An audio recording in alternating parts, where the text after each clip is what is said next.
অন্ধভক্ত হলে তারা কিরকম বিপদে পড়বে।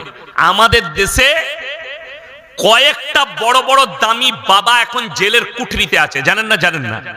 রাম রহিম বাবা ধর্ষণ কেসের আসামি, 250টা মেয়েকে ধর্ষণ করেছে তার গুফাতে। কি করে? এসে বলতো, বাবা हमारे बेटियों को आशीर्वाद दे दीजिए। बोले हमारे गुफा में भेज दो। साला गुहार ভেতরে আশীর্বাদ। আপনারা যদি, আমি জলসা করতে এসেছি, যদি বলেন হুজুর আমার মেয়ের জন্য দোয়া করবেন, আমি কি বলবো আল্লাহ তোমার মেয়ের মঙ্গল করুক, আল্লাহ তোমার মেয়েকে সুখী করুক? না আমি বলবো আমার কামরায় পাঠিয়ে দিয়ে তবে দোয়া দেবো? বড় কষ্টের বিষয়।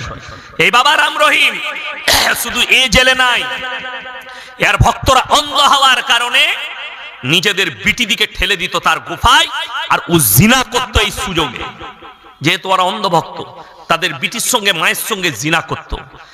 রাজা রামপাল জেলের কুঠরিতে বসে আছে, 150টা মেয়ের ধর্ষণকারী বাবা। শুধু ধর্ষণ করি ক্ষান্ত থাকতো না, সে যে 70 বছর বয়স সেই বাবার, সে যে চকলেটটা খেত, চকলেটের দামই হচ্ছে 75,000 টাকা। আপনারা হাসবেন, এ হুজুর পাগল হয়ে গেছে, চকলেটের দাম 75,000? হ্যাঁ, আমেরিকার ওই চকলেটটা কারা খায় শুনে নেন। যারা সেক্স করে, এই চকলেটটা খাওয়ার পরে একবারে 10টা মেয়ের সঙ্গে সেক্স করা যাবে, এত যৌবন ক্ষমতা বাড়িয়ে দিবে। এই বাবা খেত আর 10 জন 15 জন মেয়েকে ধর্ষণ করতো গুফায় ডেকে ডেকে, নিজের ঘরে ডেকে।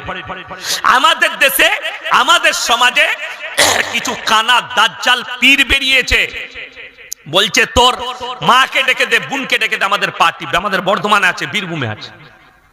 হ্যাঁ, বীরভূমে আছে, আমি নাম করব না। এক মাল খুঁড়া মাল পিসায়, তার কাছে গেলে বলছে সুগার হোক, জ্বর হোক, সর্দি হোক, ক্যান্সার হোক, এক রাত যদি কোনো মেয়ে তার ঘরে থাকে তার সব রোগ ভালো হয়ে যাবে।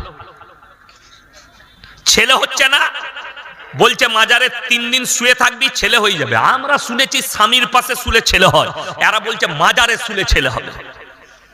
কথাটা বুঝতে পারেননি? কত আশ্চর্যের বিষয়। এগুলোকে বলা হয় অন্ধভক্ত।